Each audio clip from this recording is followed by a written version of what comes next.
Entonces, ooh, this has definitely not been my day for interruptions. I really do not want to have to redo that stream, so I'm going to have to check something. See how much of it actually went through. All right.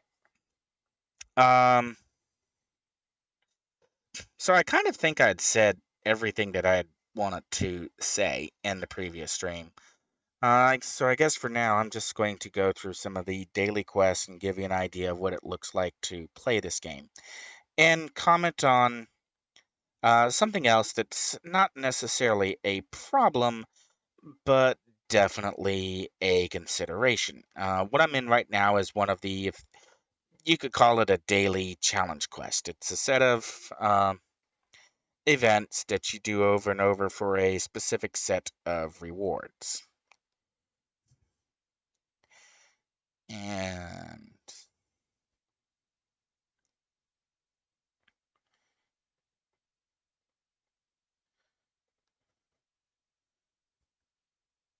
now, one of the things that Call of Antia does that I do kind of appreciate, if not actually like, is that it does maintain a character list of the characters you used for any specific event. So I've used, and the thing is, all of the treasure quests here share the same exact character list.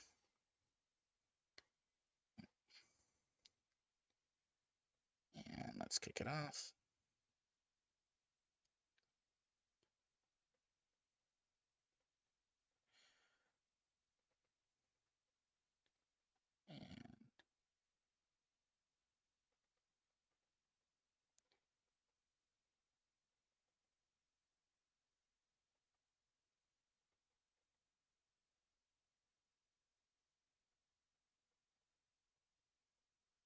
All right, moving on. Probably wasn't enough.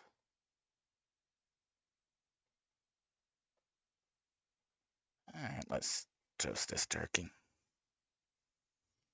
And down he goes. All right, so that was the weapon quest. And now I have the same exact characters for the, excuse me, EXP test, or EXP quest. And if you have a fairly well balanced set of characters, you can pretty much use the same characters for each quest without having to adjust the build that you're bringing to the table.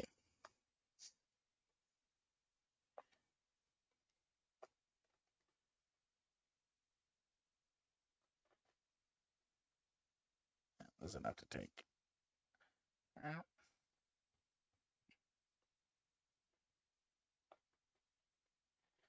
I just saw a puzzle piece, so one of the least favorite promotions is apparently back.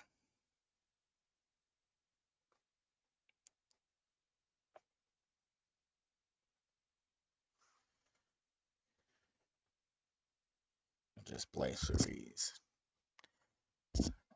real quickly.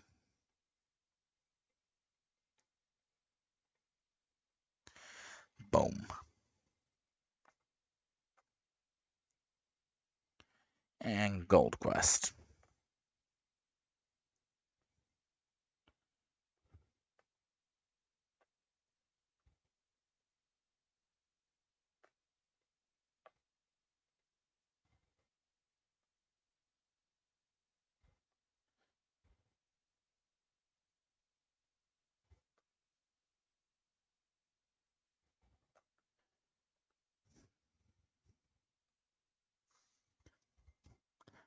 Done.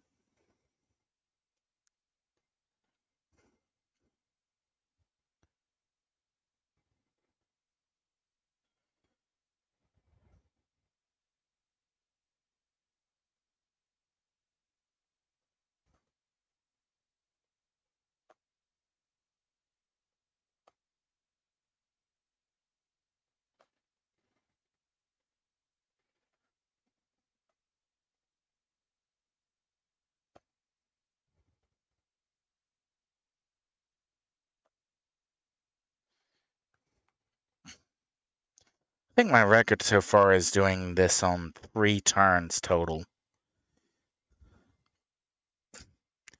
Alright, and there we go. We are through the dailies. And we got a Dullahan. I don't think I actually need you now. So we'll go with you.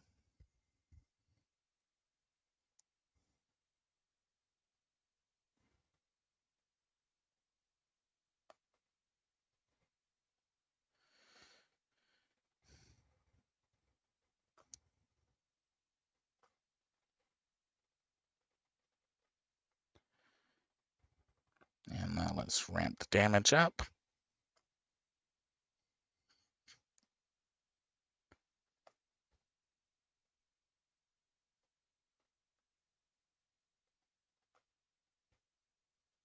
Yeah, almost wrecked in one blow. Let's see if we can run that again.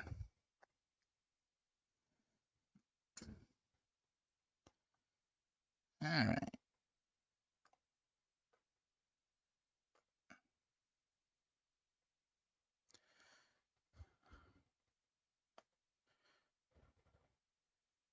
Let's get purple up.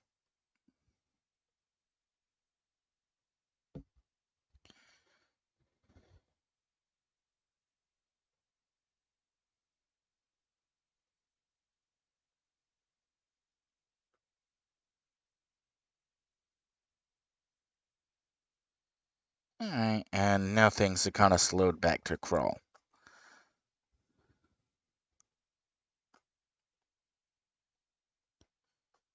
Now we can see what I mean about getting into kind of a slog, that I'm getting plenty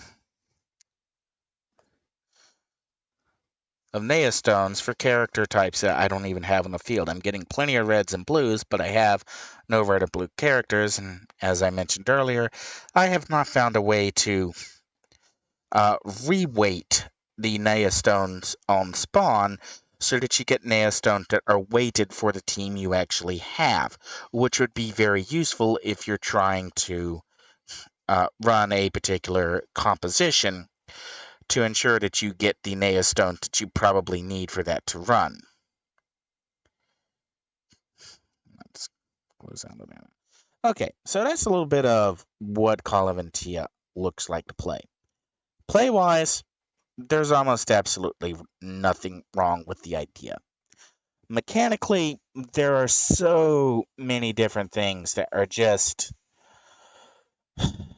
annoying, sketchy, maybe shouldn't have been done that way.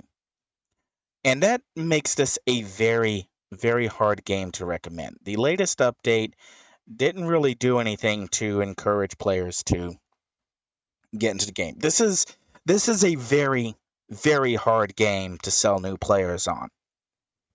Because I honestly feel sorry for anyone joining today who's trying to join an alliance and move up in power levels, because you're probably going to be as significantly behind every other player who's been playing for a while unless you start dumping lots of money on the developers. And we know that players are not choosing to do that because advertisements were implemented as an alternative income supplement for the developers. And that's the thing that I can't let that go. Implementing advertisements when you didn't have them means you're trying to get additional income. It means players are not buying what you're offering.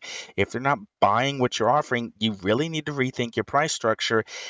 And maybe you just need to go out and say, okay, we priced this wrong. We counted on whales. The whales aren't buying. If we're going to continue as a developer, we really need people who like this game to want to be able to play this game. So we're going to start paring some of these changes back. We're going to look at some of our balancing. We're going to look at some of how our ranking works. We're going to look at how we have an income stream. We're going to focus more on costumes, maybe. Or we're going to do more costumes. We're going to do things that don't alter the complete balance of the game or require you to get a new character to be competitive or to be able to play certain kinds of content or to go up against a certain kind of player who does have significant amount of money to spend.